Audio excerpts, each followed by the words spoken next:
ठाणे शहरातून पर्यावरणाच्या दृष्टीनं चिंताजनक बातमी समोर आली आहे।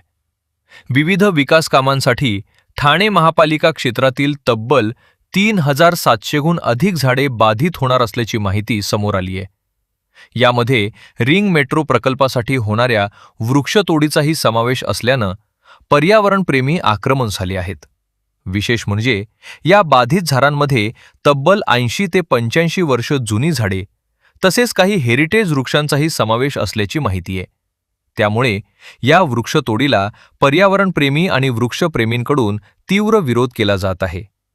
ठाणे शहरात विकास कामांच्या नावाखाली मोठ्या प्रमाणात झाडांची कत्तल होणार असल्याचा आरोप पर्यावरणप्रेमींनी केला आहे। विशेष म्हणजे वृक्ष प्राधिकरण समिती अद्याप गठीत नसतानाच हा प्रस्ताव महासभेच्या मंजुरीसाठी आणण्यात आल्याचा दावा करण्यात येत आहे। रिंग मेट्रो सारख्या महत्त्वाच्या प्रकल्पाला विरोध नसला तरी विकास कामांसाठी मोठ्या आणि जुन्या झाडांचा बळी देण्यापूर्वी पर्यायी मार्गांचा विचार करावा अशी मागणी पर्यावरणप्रेमींकडून केली जात आहे। जुनी झाडे ही केवळ हिरवाईचा भाग नसून शहराच्या पर्यावरणाचा आणि जैवविविधतेचा महत्त्वाचा आधार आहेत। त्यामुळे हजारो झाडांवर येणाऱ्या कुऱ्हाडीमुळे ठाण्याच्या पर्यावरणावर नेमका काय परिणाम होणार याबाबतही प्रश्न उपस्थित केले जात आहेत।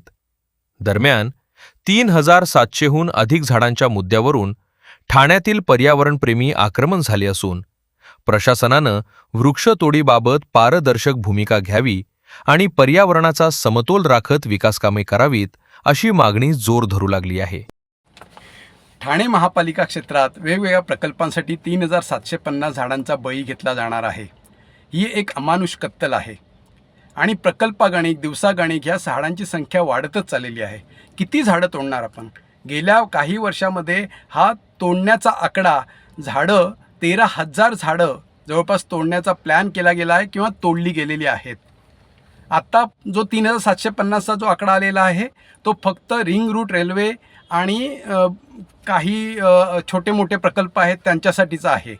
केवळ रिंग रूट रेल्वेमधलेच जवळपास 3200 झाडांपैकी 80% झाडं म्हणजे साधारणतः 2800-900 झाडं यांचं पुनर्रोपण केलं जाणार असं म्हटलं जात आहे। पण या पुनर्रोपणासाठी जागा आहे का महापालिकेकडे?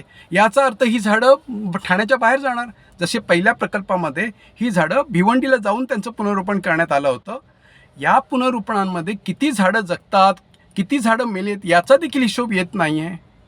याशिवाय कोर्टाने दिलेल्या किंवा कायद्यामध्ये अध्यारूत असलेल्या लोकांच्या हरकती आणि सूचना मागवण्याचं हे काम या प्रकल्पात झालं की नाही याची कुठेच काही शहानिशा करता येत नाही आहे। कारण या सूचना आणि हरकती येतात त्यांचा कुठलाही अहवाल कधी येत नाही आहे। पुनर्रोपण झालेल्यांचं किती सक्सेस झालेलं आहे, किती यशस्वी झालेलं आहे याचा अहवाल येत नाही। त्यामुळे या झाडांच्या या बळी घेण्याच्या या प्रक्रियेमध्ये आपल्यालाच पुढे यावं लागणार आहे। जनतेचा दबाव वाढत घ्यावा लागणार आहे आणि कोर्टाची देखील मदत घ्यावी लागणार आहे। त्याशिवाय हे कत्तल थांबणार नाही।